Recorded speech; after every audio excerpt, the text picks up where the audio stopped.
Long before Vladimir Putin annexed Crimea in 2014, and long before Russia began creating historical myths to justify its occupation, Crimea was home to a people known as the Crimean Tatars. You might be wondering, where are the Crimean Tatars today? In Crimea, of course, it's their home. Despite centuries of colonization, marginalization, discrimination, deportation, and today, occupation, the Crimean Tatars are, against all odds, still in Crimea. It's an incredible story which we should all pay more attention to because Russia's centuries-long effort to eradicate the Crimean Tatar people continues to this day. Here's the story. The Crimean Tatars have lived in Crimea for a very long time, 1,000-ish years roughly, and in 1441 founded their own state, known as the Crimean Khanate. They speak a Turkic language, are a mostly Muslim people, and despite the name Tatar, they aren't closely related to the Volga Tatar people in the southern Ural Mountains. In the 1770s, Catherine the Great sent Russian settlers into the Crimean Khanate, which infuriated the locals, but eventually gave the Russian Empire the excuse to invade and annex Crimea in 1783. From that moment on, Russia's successive regimes have followed a similar pattern, forced Crimea to become more and more Russian, and then use that Russianness as an excuse to occupy it.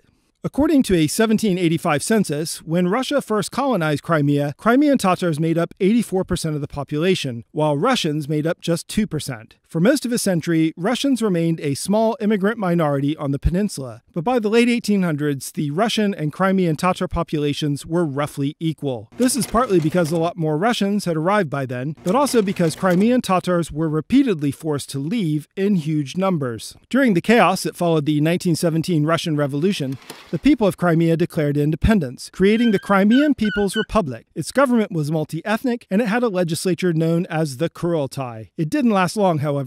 Bolshevik forces captured Crimea less than 2 months later. Life for Crimean Tatars under Soviet rule was brutal. Between 1917 and 1933, an estimated 150,000 Crimean Tatars, roughly half the total population, starved to death or were expelled. This wasn't enough for Soviet dictator Joseph Stalin, however, who opted for full-on genocide. In May 1944, right at the height of World War II, Soviet secret police forced roughly 200,000 Crimean Tatars onto cattle trains, relocating them to Uzbekistan, then also part of the Soviet Union. Thousands died during the journey, and thousands more died in the harsh conditions they found on arrival. And of course, their property back in Crimea was confiscated. As with other genocides, the Soviets justified their crimes with racist arguments. Crimean Tatars were accused, as a people, of being traitors, and of collaborating with Russia's enemies. And after the Crimean Tatars were deported, thousands of villages with Crimean Tatar names were given new Russian names to erase all evidence they'd ever existed.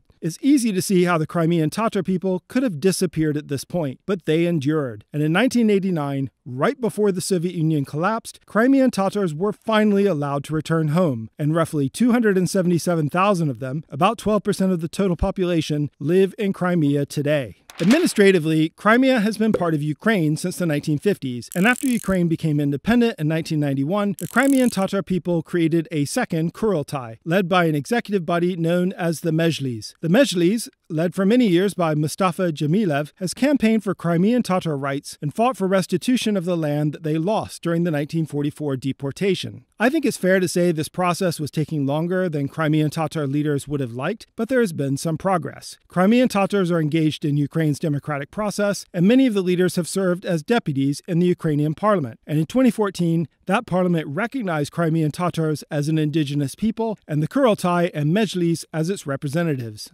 Russia's decision to occupy and annex Crimea again hasn't just been a setback for Crimean Tatars, it has put them squarely in the crosshairs of yet another Russian empire that wants total control of Crimea. The Mejlis, temporarily based in Kyiv, are very clear that they want Russia's occupation to end. Russia has responded by banning the Mejlis as an extremist organization and issuing arrest warrants for its leaders.